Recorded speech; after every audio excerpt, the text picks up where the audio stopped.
We have just an absolutely phenomenal speaker, stellar. I just love the fact that I've been able to interact with her on the speaker talent search. We've been in courses together in Rebecca's community, and she's just such a heartfelt woman. I love her smile. She has one of the best smiles in the world.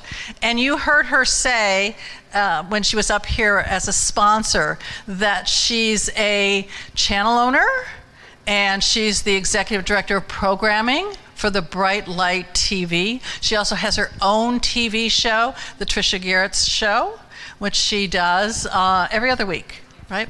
I love the fact that she is bringing together collaborative communities to inspire, empower women to do the things that we are born to do. And she's an author. She's in the Come Out of Hiding and Shine, a book, and she's got 2 more coming out this year. One is The Grandmother Stories, and the other is one called I Am Beautiful. And so I love the fact that I get a chance to share with you Miss Trisha Garrett on our stage today. If you'd all give her a huge round of applause and welcome.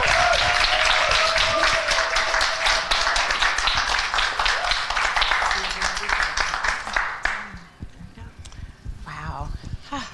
Thank you, Linda. I'm going to get comfortable. Is that okay? Okay. We're going to do this, you guys.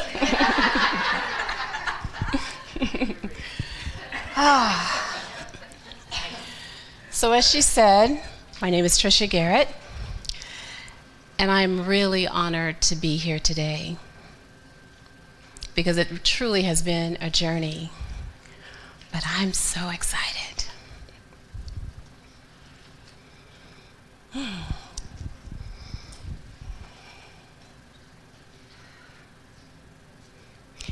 Can I just share something with you? Because I totally forgot my opening. Totally.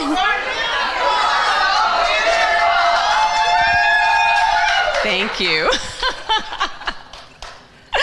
Thank you so much. Okay, can I remember it now? I got it. So the title of this is We Are All Designed to Shine.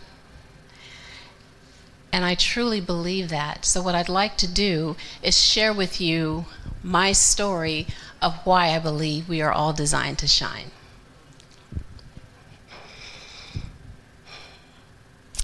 Okay. I'm 12 years old, and I love the Jackson 5.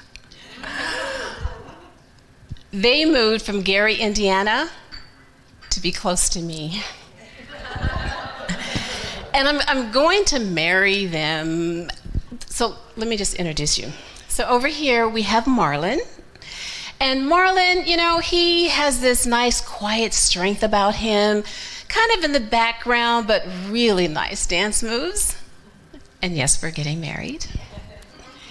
And then there's Jermaine, who is musically inclined, sings lead sometimes. And he also dances so sexy. And when he sings Daddy's Home, oh, I have to marry him. So I don't know which one to marry. So I think I'll marry them both. And then there's Michael. So with Michael, he's amazing, but we're more like a brother and sister. We do duets together, kind of like a Donnie and Marie. And then there's Tito and Jackie, who are also amazing, but they're a little bit older.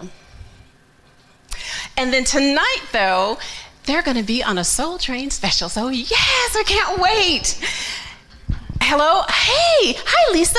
Yes, I can't wait. You know, my dad, oh my God, I hope he doesn't just stay in the den and then I can't watch the show, but I think he's leaving. Oh, hey, did you get Tiger Beat? Oh, they're in Tiger Beat. Jermaine, you got to see him. He's awesome. I'm in love. So when I was with my friends and we're talking about the Jackson 5 and we're having fun and all together like that, I feel seen, I feel heard, and I feel valued. But it wasn't always like that in my home. I'm 9 years old, and I'm watching TV. And this lady, they're introducing her, and they're talking about this PhD doctor, and I'm like, I could do that. That could be me.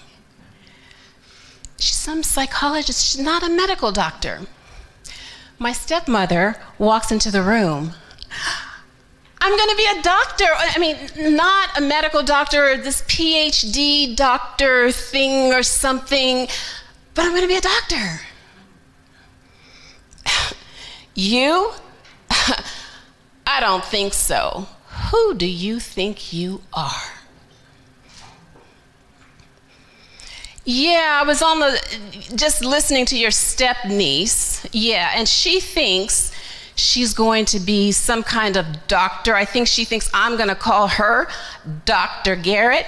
That will never happen, never. Inside, I could feel myself shrinking and just getting smaller and smaller, because I thought I could do it, but maybe not. I mean, she always says things like that, so maybe what she's saying is true.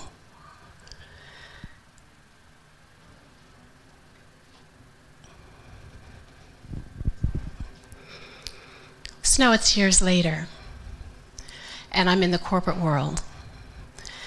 And I land a job with this amazing company. It's global. And it's really exciting because they have a policy around diversion and inclusion. And I'm like, hey, I'm in a good place. I'm on a team of all women. And we begin to build this wonderful sisterhood. And I'm just like, yes. But then I realize that there's this white man's glass ceiling. But I'm like, hey, you know what? It's all good. Because we got our sisterhood going. And together, we're going to conquer that. As time goes on, being the only African American on the team, I realize that there's times when statements are made from my colleagues that are somewhat derogatory. I'm left out of key meetings. And I realize that times I just don't feel seen or heard. So not only am I now dealing with the white man's glass ceiling, but now I'm also dealing with the white woman's glass ceiling. And let me just say, when we talk about diversity, I think it's wonderful that companies have these policies in place, but until we are willing to do the work, it's just a policy. Nothing changes. So now our group, our team, we go out to dinner. We're traveling together and we go out to a team dinner. And as we're sitting there, one of my colleagues begins to share a very racist, derogatory story about black men. And I just sit there and I listen. But it gives permission to another colleague to begin to share her story, which is also very racist. I look across, I see my manager, and he's just sitting there smiling, taking it all in. Now I'm doing everything I can to keep myself from jumping across the table and choking her, because that's not going to do anything but get me fired. But it's times like that that I would remember the times that I experienced with my stepmother, those emotions that I felt, where I didn't feel seen, where I didn't feel heard, where I felt ashamed. And I began to shrink once again. But I figured out a way how to deal with it. Oh, yeah, got a secret. I began to work with some food to calm and ease my pain.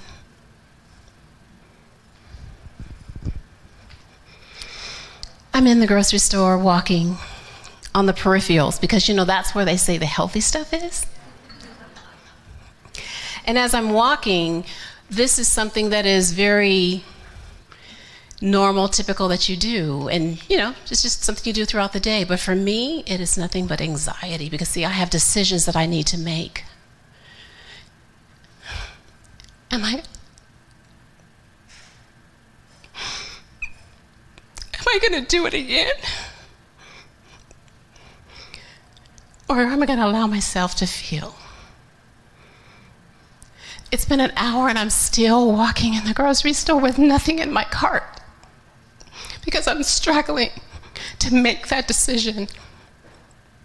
As I walk down the aisle, I hear my name being called and I'm like, who's calling me? I'm not going to go. And I'm going to go. And as I stand there in front of all these chips, I'm like, should I do it or should I not? I can have just one. And if I have one, I can stop. I'll buy the bag, but I won't eat them all. And if I don't, then that means I have to feel. And I don't know what that's going to be like because every time I start feeling, it hurts. And I don't want to hurt.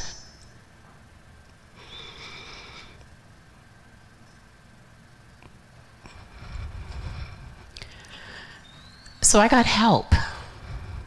I found an amazing doctor. And spiritually, I grew.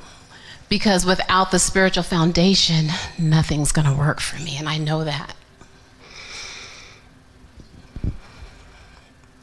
So why do I say we are all designed to shine?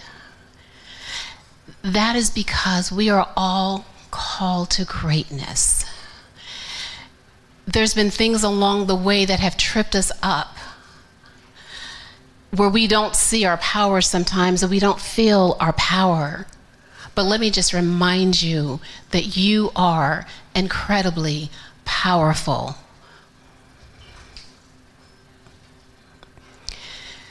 And I also, with the TV channel, one of the things that I love is that I have an opportunity to give people visibility. But it's also important that as we give visibility, because we want visibility, when I see people on Facebook taking their selfies, oh yeah, life is wonderful. But to be aware of those things, those systems of oppression that are built into our society that trip us up and we don't even know it. It's not about I'm a good person or I didn't mean to do that or feeling guilty. It's not about that. It's just being aware that we have all been impacted by some type of system of oppression that's kind of built in our DNA. So as much as we want to be seen, but it's also important that I see you and that I see you. And I want to see you too, so that we see each other, because we are all designed to shine. I just really want to leave you with knowing that you are designed to shine, and I really want to hear your heart. In the discovery session, it really is not about me selling you anything. It really is just about us connecting. I really want to connect with you on a heart level so that we can all shine together. Thank you.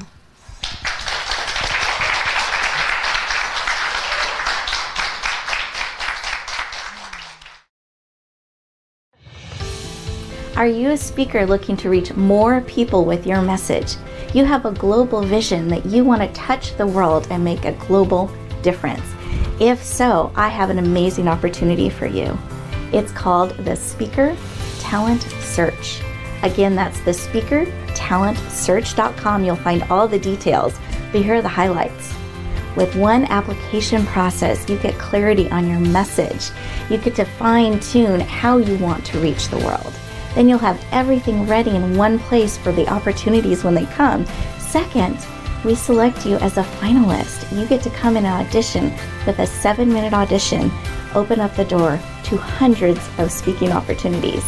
I hope you lean in. I hope you say yes. We would love to hear your message help you touch the world powerfully.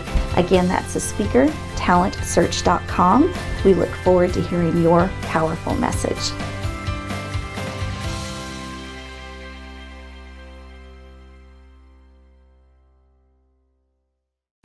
Hi, I'm Rebecca Hallgreiter, and I'm the producer of the Empowered Connections TV channel. And I wanted to personally invite you to come on over, enjoy our amazing shows. We are all about empowering women. We're all about transforming lives. We're empowering men to really step out and be all they can be. We are looking for programming and shows to bring things to the next level. So if you are somebody that feels a show birthing within you, you have a calling to bring your show to life and touch the world, please reach out to me. I'd love to have a conversation with you. We are launching new programs and shows every week, every month, because we're going to change the world. I look forward to talking to you.